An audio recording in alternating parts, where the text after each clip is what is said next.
개성공단이 처음 시작된 게 2000년에 6월 15일이었나요? 아, 네, 맞아요. 6.15 공동선언으로 시작된 거잖아요. 근데 저 그때 3살이었어요. 저 4살. 저 5살. 교수님 여쭙기 좀 그런데 혹시 그래가지고 전 진짜 몰랐거든요. 3살 때도 몰랐고. 근데 지금 20년 정도가 지났는데도 지금도 여전히 북한에 대해서 모르고 개성공단에 대해서 잘 모르는 것 같아요. 안 가르쳐주고 잘 모르니까 지금까지도 맞아요. 네. 왜 모르는가? 안 가르쳐줘서 모르는 거예요. 네. 분단이라는 것은 사실은 분단의 기원도, 본질도, 속성도 가르치지 않았고 분단이 통일을 가르치나요? 잘 안 가르치죠. 같은 민족, 같은 동포라 그러는데 북에 대해서는 거의 검교의 영역이고 터부의 영역이죠. 여러분들 미국의 소설이나 일본의 소설이나 중국의 영화나 드라마 많이 보셨죠? 많이 많이. 그런데 왜 우리는 북측에서 나오는 문학 작품이나 시, 소설, 영화, 드라마는 한 번도 못 봤을까요? 북에서도 영화를 만들어요? 많죠. 많죠. 기본적으로 그 사회를 이해하려면은 그 사회의 문학 작품이나 드라마, 영화, 이 생활 양식을 간접적으로 책을 통해서 문학 작품을 통해서 영화를 통해서 봐야 되잖아요. 왜 못 보게 했을까요? 그게 구조와 체제로서 분단 체제라는 거예요. 이것은 말입니다. 이 자리에 계신 세 분 이외에도 대부분 똑같은 상황이죠. 그래서 분단을 살아가는 우리 모든 국민들 똑같이 여러분들의 친구들, 부모님 다 똑같이 지위고하를 막론하고 다 똑같이 북에 대해서 너무 모르는 북맹입니다. 즉 문맹, 큰 맹은 아시죠? 네, 네. 들어봤어요. 문맹, 큰 맹처럼 북에 대해서는 사실은 거의 잘 모르고 있는 북맹입니다. 이건 우리가 인식하든 인식하지 못하든 인정하든 인정하지 못하든 사실은 총체적 북한 문제가 굉장히 심각합니다. 그래서 그걸 북맹이라 그럽니다. 제가 오늘 이 시간에 여러분들하고 나눠야 될 모든 이 북에 대한 얘기를 북측, 남측이라고 이야기할 거예요. 네. 우린 보편적으로 북한이라 그러죠. 네. 우리끼리 우리 사회 속에서 남조선이라고 하면 어떤 느낌이 있어요? 남조선. 웃기는 이야기잖아. 큰일 날 이야기. 잡혀갈 것 같고 벌써 그렇죠. 북측 사람들한테 북한 사람이라고 하면 굉장히 싫어합니다. 우리는 조선입니다. 이렇게 얘기합니다. 이런 북한 내지는 조선, 남조선, 북조선, 남한, 북한 굉장히 혼란스럽죠. 남과 북은 2000년 6.15 공동선언이 있고 나서 2000년 9월 정도에 우리 대한민국의 여러 많은 기자협회나 PD협회 이런 곳에서 통일평화 지향적인 언론 보도를 위해서 우리 스스로 합의를 했어요.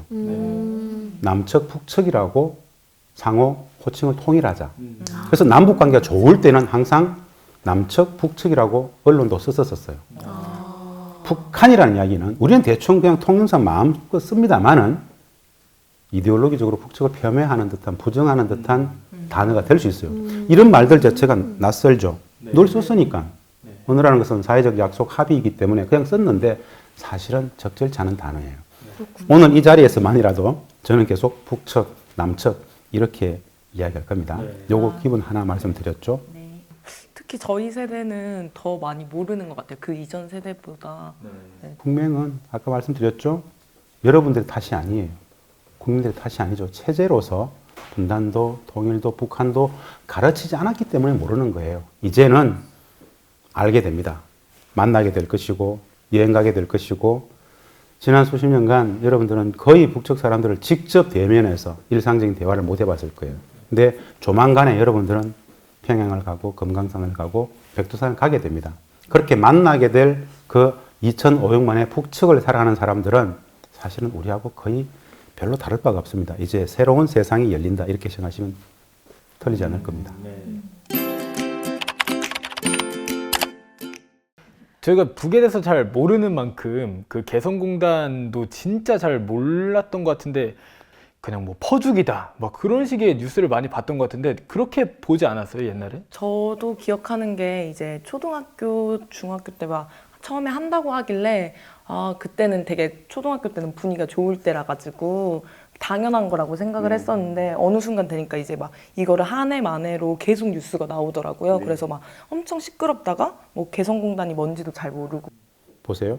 개성공단 남측이 하자 그랬을까요? 북측이 하자 그랬을까요? 글쎄요. 합의해서 했다는 거는 아는데. 맞죠? 사실은 우리가 북측을 오랫동안 설득해서 우리가 하자고 한 거예요. 우리가 남북 경협을 하자, 경제협력을 하자 그랬을 때 북측이 어떻게 얘기했느냐? 아니 전쟁적 상황이 끝나지 않은 상황 속에서 어떻게 경제협력이 되느냐? 먼저 종전선언부터 하고 평화협정부터 체결하고 경제협력을 하면 다 할 수 있다. 한쪽에서는 전쟁적 상황인데 종전선언도 못하고 평화협정 체결도 안 한 불안정한 적대적 상황인데 어떻게 경제협력을 하느냐. 우선적으로는 종전선언 평화협정부터 하고 경제협력 사무하기로 다 하자 이렇게 얘기를 했었어요. 근데 사실 휴전협정, 정전협정의 주요 당사자가 미국, 북한, 중국이죠. 남북이 종전선언을 할 수가 없죠. 휴전협정의 주요 당사자가 북한과 미국이잖아요. 물론 중국도 포함되지만 중국 빠질 수 있다고 보고 남북은 휴전협정 조인 당사자가 아니기 때문에 우리끼리 종전선언을 못해요. 미국의 문제가 있지 않습니까? 우리가 그렇게 얘기를 했죠. 종전선언은 미국의 문제가 있기 때문에 우리끼리 못한다. 이렇게 경제협력을 통해서 신뢰를 구축하는 과정 속에서 종전선언 평화협정도 가능하지 않겠느냐. 이렇게 이제 설득해서 결국 2000년 6.15 공동선언에 근거해서 그제서야 북측이 6.15 공동선언까지 한 마당에 이제 경제협력을 할 수 있겠습니다라고 해서 2000년 8월에 개성공단을 합의하게 됩니다. 그럼 왜 했는가? 평화를 정착시키기 위해서 개성공단과 같은 남과 북의 경제협력의 방식을 채택했다. 이렇게 보시면 정확해요. 개성공단이 진짜 말씀대로 평화의 상징, 이런 번영의 상징이어야 되는데 사실 그 포털 사이트도 그렇고 검색하면 그냥 퍼주기가 사실은 뭐 넘버원 이런 식으로 나오는데 이거를 퍼주기가 맞습니까? 제가 이제 이런 말 들을 때마다 절망해요. 네, 진짜 참담하더라고요. 검색하면은. 예, 개성공단은 퍼주기다. 가짜 뉴스가 아니고요. 거짓말입니다. 완벽한 거짓말. 왜곡, 오도. 북에 대해서 모르는 것만큼이나 개성공단도 모르죠. 근데 그것이 우리들의 상식화되어 있죠. 꼭 드리고 싶은 이야기가 있어요. 북맹이라 그랬죠. 60년, 70년 적대적 분단 체제는 우리 사회 속에서 북맹을 만들었는데요. 북맹을 만들다 보니까 북한 문제나 남북 관계에 대해서 우리가 보편적 상식으로서 이야기하는 그 상식적 내용들이 실체적 사실이나 진실과는 매우 동떨어져 있는 것일 수 있습니다. 그러면 개성공단으로 인해서 남측이 얻을 수 있었던 이득은 뭐였을까요? 밤새 이야기가 될 텐데. 개성공단은 우리 국내에서는 퍼주기다 이런 이야기를 하는데 가장 엄격히 정확하게 엄정하게 이야기를 하면은 압도적인 포기입니다. 압도적 포기. 북측의 입장에서는 왜 개성공단을 했는가에 대해서 알아보면 너무너무 놀라워요. 이게 이제 팩트로서 말씀드려보는 거예요. 개성공단이라는 그 지역은 말입니다. 이 서부전선의 북측으로서는 6만여 명의 주력 핵심 군 부대가 주둔했던 군사의 기지입니다. 최전선 군 부대에 있었던 6사단, 64기갑사단, 62포병여단 6만의 주력 군 부대의 병력을 북측 10에서 15km로 물리고 군사의 부대 기지에 개성공단 이것을 만든 거예요. 한번 상상해 보세요. 최전선의 부대 6만의 군병력을 뺀다? 상상이 되세요? 돈을 벌기 위해서 군대를 뺄 수 있습니까? 우리가 아는 그 북한이? 어이없는 이야기죠. 북측이 개성공단을 했었던 이유는 평화의 제도화. 김대중 대통령과 합의했던 평화를 어떻게 구현할 것인가. 이거 엄청난 이야기잖아요. 그냥 돈줄 달러박스 돈 벌기 위해서 했을걸? 이게 우리의 상식이잖아요. 그렇지 않은 세 가지 논거를 말씀을 드릴 거예요. 북측은 이 땅을 내놓을 때 땅값을 얼마를 받았을까요? 우리가 보편적으로 생각했을 때 북측은 이 돈줄과 달러박스라는 개념에서 본다라면은 땅값을 많이 불렀을 것 같잖아요. 북측은 처음에는 그 땅값 자체를 별로 이야기를 하지 않았어요.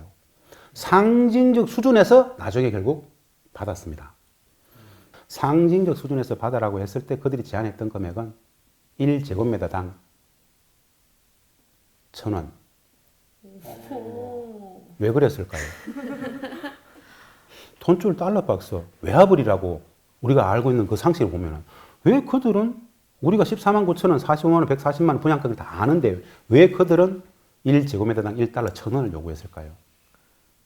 엄청난 이야기죠. 우리들의 상식이 무너지는 첫 번째 사례죠. 두 번째 사례예요. 북청 노동자들의 임금의 문제예요.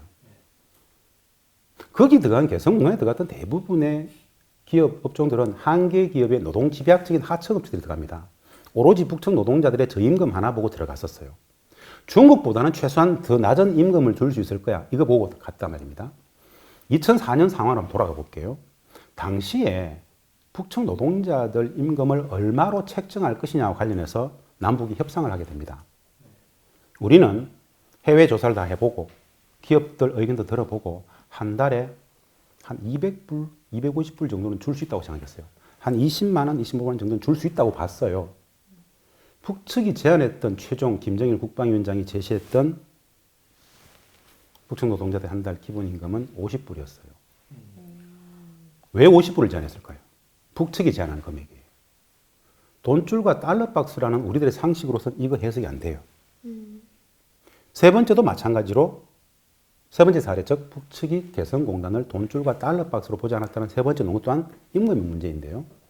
이 기본임금 50불은 매년 협상을 해서 임금 상한선을 딱 5%까지는 올릴 수 있게 만들어 놨어요. 그런데 2004년, 2005년, 2006년 초기 3년간 북측은 개성공단 북측 노동자들의 임금을 동결합니다. 자본주의 경제 가치, 자본적 가치, 오로지 돈 중심의 사고에 다 젖어 있는 우리들의 이 상식으로서는 어이없죠. 제정신 아닌 거죠. 토지가, 기본임금의 책정 과정, 5% 상한도 안 올렸던 상황. 그래서 2004년, 5년, 6년 초기 3년간 북측 노동자들의 기본임금은 50불이었고 그 50불 기본임금에 연장 근무하고 야간 근무하고 한 달에 4일 일요일 근무를 다 해서 실질 총액 임금으로 한화 6만 3천 원을 받아갔던 거예요. 얼마나 퍼왔을 것인가를 한번 생각해 봅시다. 퍼주기라 그러는데 압도적 퍼오기라 그랬죠. 1을 투자하면 생산 가치로서 5를 가져온다 그랬죠. 이 5는 최소화된 금액입니다. 개성공단의 경제적 비교의를 말씀드려볼게요. 경제적 비교의. 첫 번째, 저임금의 양질의 노동력. 그들은 이직을 하지 않기 때문에 다 숙련 노동자예요. 고품질을 구현한단 말입니다. 동일 언어, 동일 문화잖아요. 똑같이 말이 통해요. 서울에서 개성공단까지는 60km밖에 안 되죠. 아침에 원부자재 싣고 들어가가지고 완제품을 싣고 나와요. 무관세예요. 원부자재 들어가고 완제품 나올 때 관세가 없어요. 그리고 다품종 소량 생산의 최적지죠. 이 많은 조건들은 개성공단의 경제적 가치, 비교 우위를 따졌을 때 중국하고도 베트남하고도 캄보디아, 인도네시아 우리가 재단에서 다 비교를 해봤어요.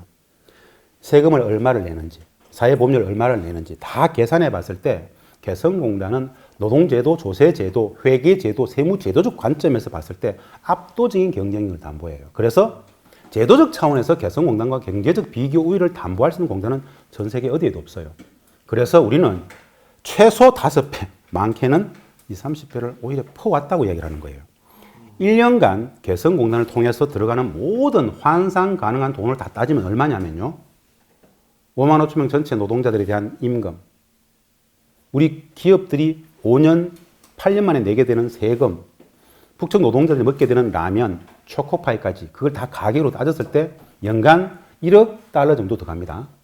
근데 우리는 그곳에서 GDP 기준으로 최소한 20, 30배, 20억, 30억 달러 이상을 생산해 와요.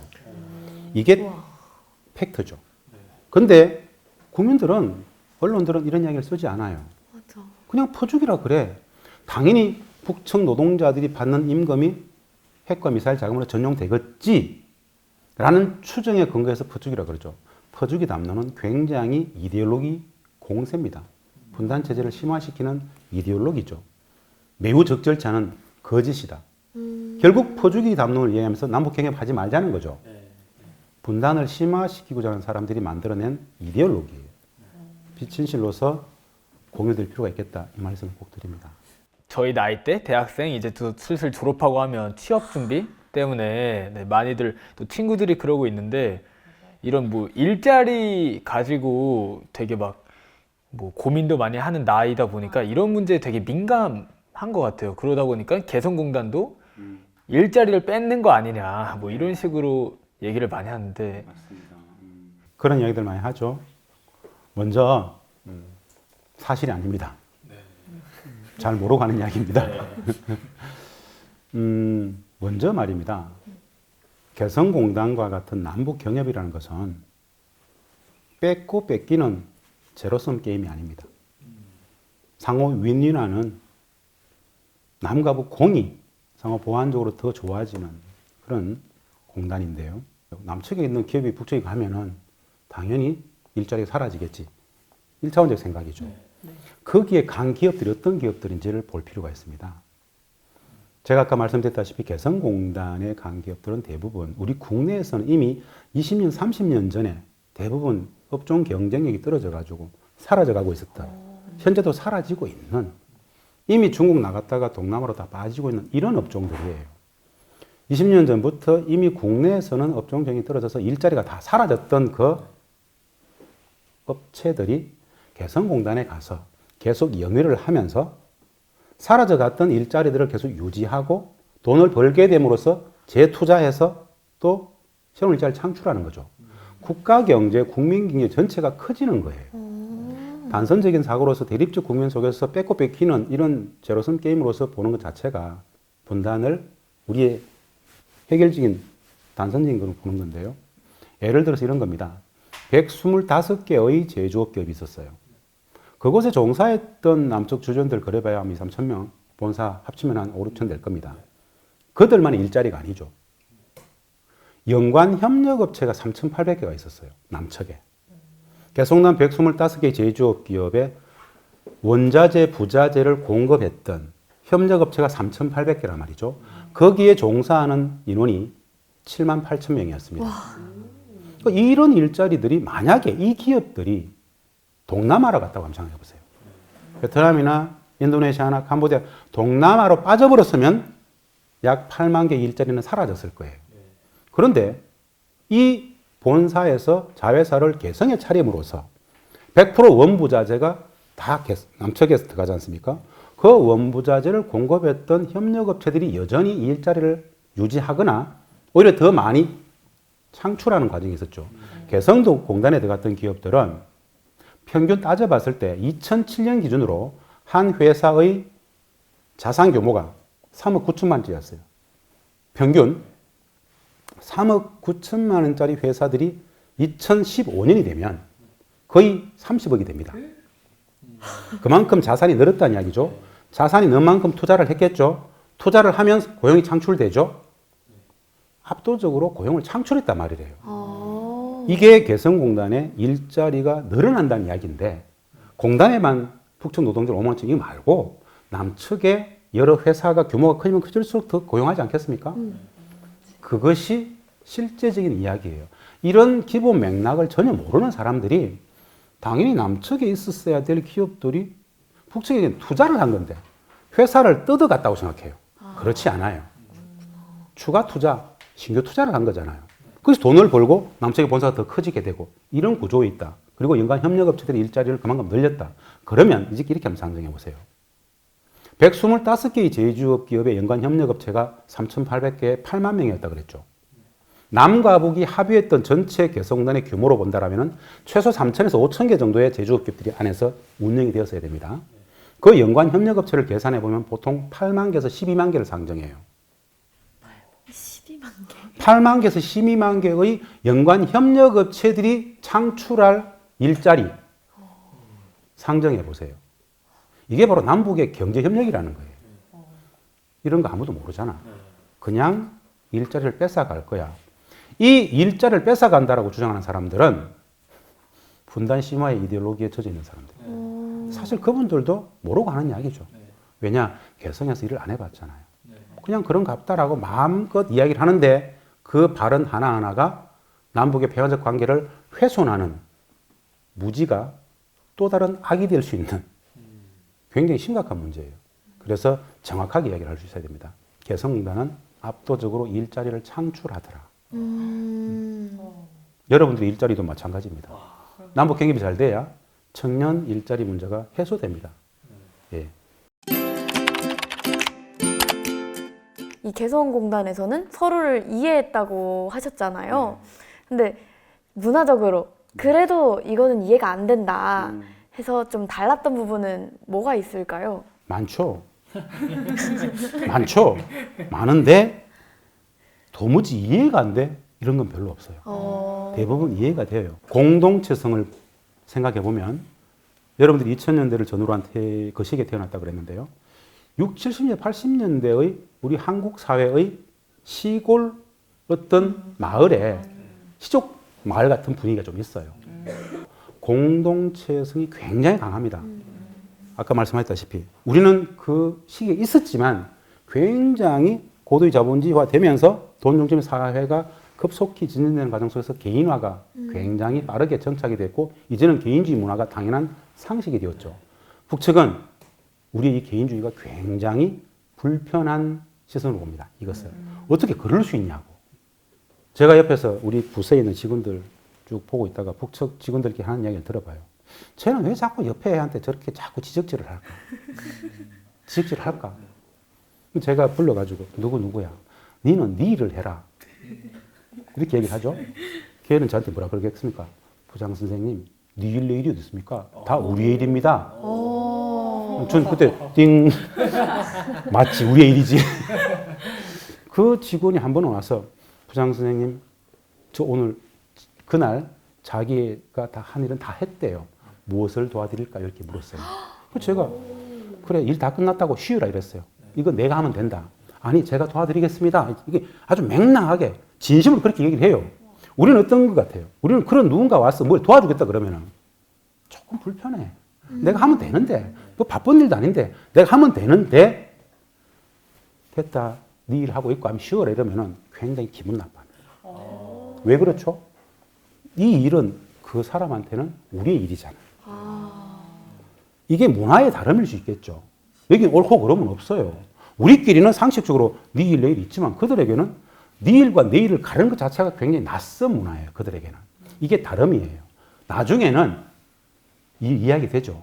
그래서 와가지고 뭘 도와주겠다 그러면은 아주 진지하게 안 도와줘야 된다라는, 안 도와줘도 된다라는 것을 기분 나쁘지 않게 설명해줘요. 아니면 아예 일을 줘버려. 안 그러면 굉장히 기분 나빠요. 아니, 저는 아무런 대가 없이 도와주겠다는 거예요, 그들은. 우리는 사실 누군가 도와주면은 나중에 뭔가 또 내가 뭔가 좀 도와줘야 될 것 같은 기브 앤 테이크 문화가 있죠. 빚지는 기분이 들죠. 이런 비즈니스적 관계를 굉장히 싫어해요. 상호 기브 앤 테이크 문화가 우리한테는 당연한 상식의 문화이죠. 북측 사람들한테 이 기브 앤 테이크는 비즈니스 관계로 봐요. 그건 사람과 사람의 본질적 관계를 훼손하는 걸로 적절치 않다고 봐요. 도와주면 도와주는 거고 안 도와주면 안 도와주는 것이지. 뭘 도와준다 그래 놓고 검증을 한다 만다 차라리 도와주지 말아야 돼요. 이거 조금 다름일 수 있겠죠. 또 다른 큰 다름이 있죠. 제가 아주 좀 화났던 한 상황이 있어요. 어떤 거냐면요. 다름에서 나왔던 갈등이었어요. 개성공단 안에는 우리 관리위원회가 운영했던 세탁소가 있었어요. 세탁소에 세탁 직원들은 다 북측 직원들이잖아요. 우리 다 친해요. 와이셔츠 한 장면 얼마씩 받고 다 한단 말입니다. 굉장히 급했어요, 제가. 엄청나게 급해가지고 막 뛰어가가지고 5불짜리를 주면서 맡겨놓은 옷을 찾고 2불을 받아야 되는 상황이었어요.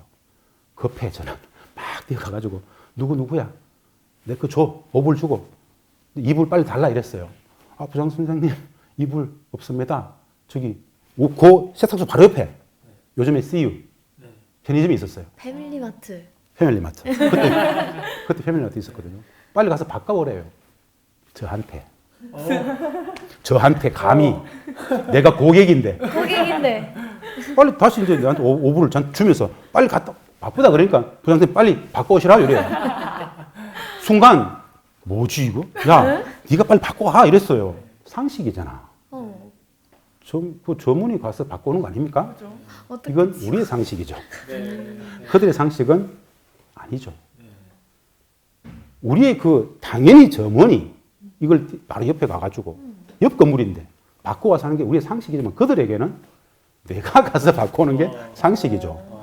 순간 서비스의 개념 이런 게 이제 그들이 배우는 겁니다. 그렇잖아요. 이게 이제 문화의 다름일 수 있겠죠. 그 순간 내가 이 다름을 제가 이해하지 못하고 화를 내면 안 되는 거예요.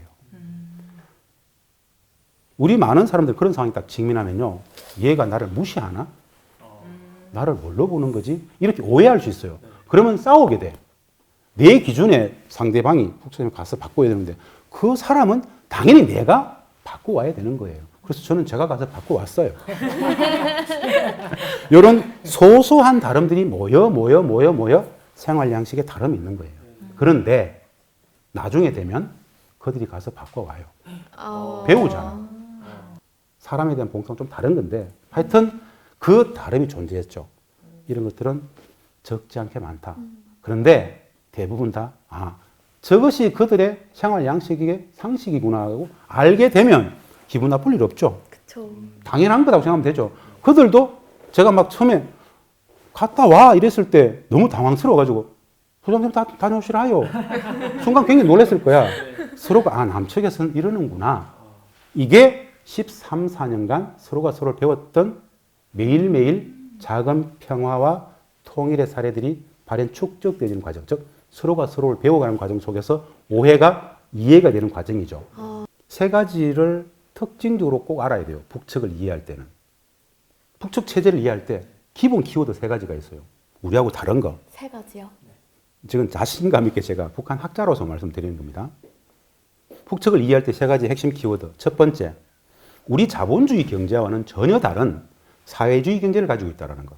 사회주의 경제. 사실 사회주의 경제가 뭔지 모르잖아요. 똑같은 사회주의 경제, 자본주의 경제, 경제라는 똑같은 단어가 들어갔지만 전혀 다른 의미예요. 두 번째 다른 것. 우리는 기본적으로 개인주의 사회잖아요.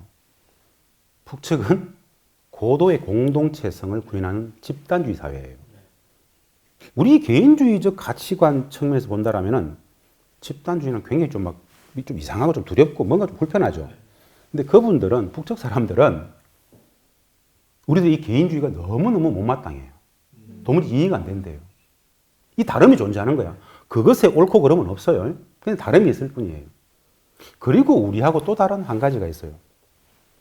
똑같이 전쟁을 못 끝내고 있는 휴전 상황에 있는 분단 체제를 살아가지만 북측은 여전히 그들의 입장에서 얘기를 해보면 말입니다.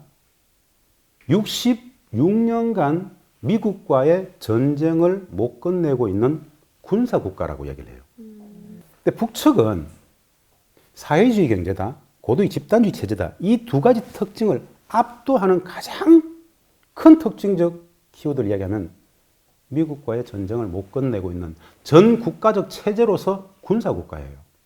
군사국가는 일상적인 비정상을 담보하죠. 미국이 어떤 국가입니까? 북측에게는 미국은 전 세계의 군사적 정책 패권 국가이지 않습니까? 그 미국을 상대하고 있는 전쟁적 상황으로 그들은 인식을 해요. 이 군사국가라는 특징, 고도의 집단주의 체제, 공동체 사회라는 집단주의 체제, 그리고 사회주의 경제, 이 세 가지 핵심적인 특징적인 키워드를 잘 염두에 두고 있으면 북측이 조금씩 보일 수 있습니다. 우리는 그거에 대해서 한 번도 생각해 본 적이 없어요. 맞죠? 그러면 우리들의 일방적 기준과 인식에서 그들을 평가하게 되는 인식이 오류, 한계를 가질 수 있어요. 통일 비용을 많이 이야기합니다. 통일되면은 뭐 독일의 사례를 많이 들면서 뭐 돈이 많이 든다. 그래서 반대한다. 이런 얘기들이 있는데 한 가지 여쭤볼게요. 세 분, 혹시 세 분은 우리 국가의 공식 통일 방안을 아시나요? 우리는 우리 국가의 공식 통일 방안을 몰라요. 5천만 국민들한테 대충 물어보면 1%도 몰라요. 다 모른다고 보면 돼요. 30년 됐어요. 우리 국가에는 나라의 공식 통일 방안이 있어요. 이름은 민족 공동체 통일 방안입니다. 그런데 왜 국민들은 거의 대부분 민족 공동체 통일 방안이라는 국가의 공식 통일 방안을 왜 모를까요? 안 가르쳐 줬기 때문에. 통일 교육을 하지 않았기 때문에. 남과 북의 동질성 교육을 하지 않고 이질성 심화 교육을 하고 루저 찌질이로 계속 가르쳤잖아요. 적대를 가르쳤어요. 정오, 폭력, 전쟁의 담론을 가르쳤지 않습니까? 왜 제가 이 국가의 공식 통일 방안을 아냐고 물었죠? 여러분들이 생각하는 그런 통일의 개념은 없습니다. 우리는 통일 그러면 휴전선 허물어지고 하나의 체제와 제도가 완벽히 하나가 되는 이걸 통일로 상정하죠. 큰일 납니다. 엄청난 재앙이에요. 평화의 오랜 과정, 평화가 통일이에요. 민족 공동체 통일 방안이라는 이 우리 국가의 공식 통일 방안은 통일을 수십 년간의 오랜 평화의 과정으로 설명합니다. 이게 바로 통일이에요. 화해협력의 단계 1단계예요. 남과 북이 화해협력하고 사회문화 교류하고 경제협력하고 인적 교류하고 여행 다니고 왔다 갔다 자유롭게 할 수 있는 상황. 체제와 제도를 엄격히 존중해주면서 상호 존중하면서 우리 싸우지 말고 손가락질 하지 말고 경제협력하고 좀 다니자. 중국 가고 일본 갔다 올 때 우리 뭐 문제 있습니까? 왜 그렇게 북측을 왜 못 갑니까? 왔다 갔다 하면 되잖아요. 최소한 그런 화해협력의 과정을 최소한 20, 30년 정도는 하자. 이게 화해협력의 단계죠. 이 화해협력의 1단계를 지나서 2단계는 남북연합단계예요. 남북연합단계는 단순해요. 남측과 북측의 양 지역 정부가 기존의 모든 권한들을 그대로 다 갖고 있으면서 상위에 남북정상회의, 남북강요회의, 남북평의회, 국회입니다. 세계회의체와 남북공동사무처, 이 기구를 운영하면서 장기적인 통일을 준비하는 회의체를 운영하는 것. 남측, 북측 양 지역정부 상위에 세계회의체와 공동사무처를 운영하면서 통일 문제를 전담케 하는 것. 이게 남북연합이에요. 기존의 모든 권한들은 지역정부 다 갖고 있는 거예요. 국방권까지 다. 이 남북연합을 또 수십 년 하다가 진짜 완벽하게 체제와 제도를 하나로 통일시키는 그것은 그렇게 해도 되겠다고 판단하는 그 후대들이 알아서 결정하게 하자. 이게 바로 수십 년간의 과정으로 존재하는 우리의 국가의 공식 통일 방안이에요. 이 통일 방안을 모르셨죠? 이 통일에 대해서 찬성하냐고 물어봐야 되는 거예요. 통일에 대해서 찬성하냐고 물은 건 완전 통일만 생각했잖아요. 큰일 나는 이야기예요. 60년, 70년간 체제와 제도를 달리 했는데 어떻게 갑자기 같이 삽니까? 3년, 4년, 5년간 사귄 애인도 결혼하면 싸워요. 아무것도 모르는데 어떻게 같이 살 수 있겠어요? 큰일 나죠. 그래서 수십 년 평화의 과정으로 존재하는 이 민족 공동체 통일 방안에 입각해서 평화가 통일인 거죠. 제가 이 민족 공동체 통일 방안을 이야기하는 이유는 남과 북이 이미 합의한 통일 방안이기 때문에 말씀을 드리는 거예요. 통일 비용론. 우리 청년들에게 가장 크게 영향을 미치는 통일을 반대하는 이유 물으면 통일 비용론, 통일 세금을 이야기를 해요. 거짓 담론이에요. 민족 공동체 통일 방안은 통일 비용을 상정하지 않아요. 통일 비용론이라는 개념은 말입니다. 한마디로 북한이 갑자기 붕괴했을 때, 2,500만 전체 북측 주민들의 사회복지를 우리가 책임지고 그들의 1인당 GDP를 3,000불, 5,000불, 7,000불 올리는데 우리 국민들이 매년 통일 세금을 얼마씩 부담해야 된다는 이야기를 해요. 그런 건 없어요. 그런 상황이 발생하지 않는다는 이야기를 해요. 북한 붕괴론은 분단 심화의 이데올로기예요. 민족 공동 통일 방안은 그 과정을 상정하지 않아요. 눈앞의 통일은 평화의 과정이기 때문에 평화가 통일이다. 개성공단은 남과 북이 평화를 제도화하기 위해서 경제협력의 방식을 채택했죠. 그래서 평화와 번영의 상징으로서 개성공단을 이야기를 합니다. 좀 더 엄밀하게 개성공단을 평가하면 어떤 가치들을 가지느냐. 개성공단의 본질적 가치, 실질적 의미를 네 가지로 이야기를 합니다. 첫 번째는 평화적 가치죠. 공단 자체가 남북의 노동자들이 같이 생활하잖아요. 물리적인 공단으로서 남북의 노동자들이 같이 생활하고 있기 때문에 상호 존중의 화해협력의 장으로서 평화의 기능을 하는 거죠. 두 번째는 아까 말씀드렸다시피 경제적 가치가 이만저만하지 않죠. 압도적인 포기로서 경제 번영을 만들어낼 수 있죠. 상호 보완해서 시너지 효과를 낼 수 있기 때문에 남과 북 모두에게 경제적으로 굉장한 가치가 있습니다. 세 번째는 안보적 가치를 빼놓을 수가 없어요. 어떤 안보적 가치냐? 남과 북의 노동자들이 같은 공간에서 같이 생활하고 있는 것 자체가 이 군사적 긴장이 촉발되고 확산되는 것을 막아주는 물리적인 안전장치, 완충지대의 역할을 했다라는 것이죠. 네 번째가 통일 문화의 미래적 가치를 담보해요. 제가 말씀드렸다시피 60년, 70년 체제와 제도를 달리했던 생활 양식도 가치 규범도 사고방식도 일정 부분 관습과 문화도 다를 수밖에 없었던 양 체제를 살았던 사람들이 그곳에서 서로를 배워가 몰라서 오해했던 것들을 알게 됨으로써 이해하게 됨으로써 분쟁이 다 사라졌다 이거죠. 예전에 몰랐기 때문에 손가락질하고 폄훼하고 루즈라 그러고 혐오했는데 생활해 보니까 참 착하네.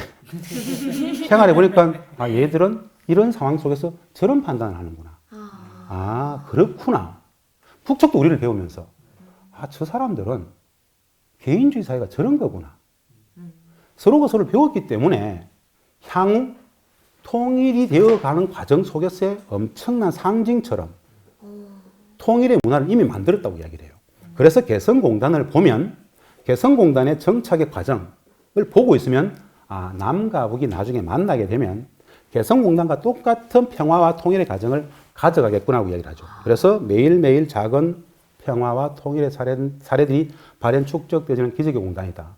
개성공단을 보면 남과 북의 평화와 통일이 보인다. 이 이야기를 했던 거예요. 개성공단은 그러면 일석삼조, 일석사조의 작은 통일이라고 볼 수 있는 거네요. 그렇죠. 이미 그 자체가 그래서 빨리 이래야 됩니다.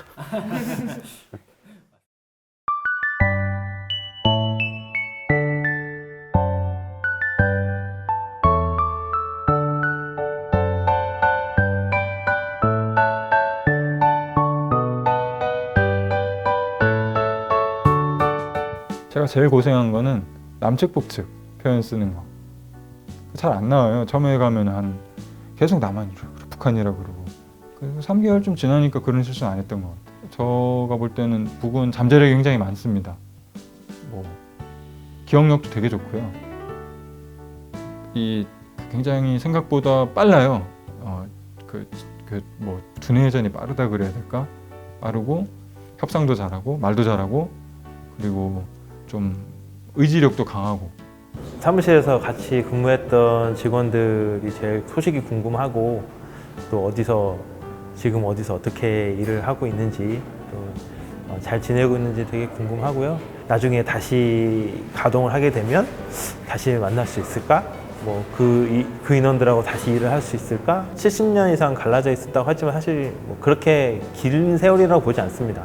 충분히 합칠 수 있고 그다음에 서로를 좀 이해하고 알아갈 수 있는 잠깐의 시간만 주어질 수 있으면 충분히 그 벽을 허물 수 있다고 생각을 하거든요.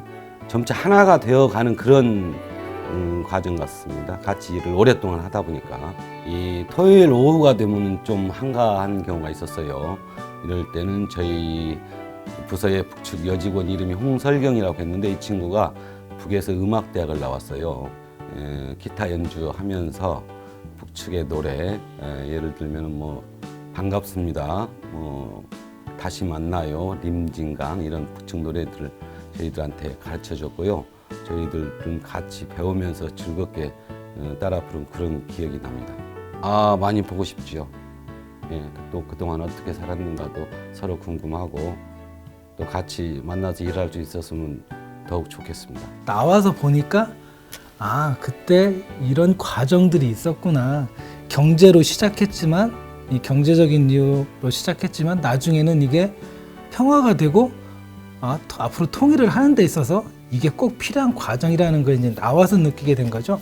우리의 장점과 북의 장점이 결합이 되어지면 세계적인 경쟁력이 생겨요. 그렇게 보면 말이죠. 눈물 나는 거는 그래도 한 7, 8년을 같이 7년을 같이 근무했잖아요. 그 고생했다. 야, 뭐 자주 정말 고맙다. 그래 건강히 잘 있자. 건강히 잘 있다. 다시 한번 만나자. 뭐 이런 인사라도 하고 오면 좀 막 그래도 어머니가 좀 덜 지잖아요. 근데 이게 평화롭게 정말 개성공단은 그 평화의 성역입니다. 오시는 분마다 느껴요. 굉장히 긴장하고 왔는데 이렇게 평화할 수가 없는 거예요. 남과 북이 환자님 밑에서 오선서 웃으며 떠들면서 일을 하는 그런 평화의 성역이 어느 날 갑자기 말이지 그 생이별을 하게 되어진 거예요. 안녕히 다시 만나요 이런 노래 있잖아요. 항상 그 노래를 들으면 지금도 노래를 들으면 그 친구가 생각이 나는데요. 그 마지막에 그러고 나올 때 아, 내가 다시 이 친구를 다시 볼 수 있을까? 그 정말 북에서 내려왔던 그 이산가족만 있는 게 아니라 우리도 어쨌든 한 10년을 넘도록 같이 지냈는데 이렇게 헤어져서 언제 다시 만날지 모르는 사람들 우리도 이산가족이다 이런 얘기를 하셨거든요. 그래서 그 얘기를 듣는데 그 친구가 생각이 나면서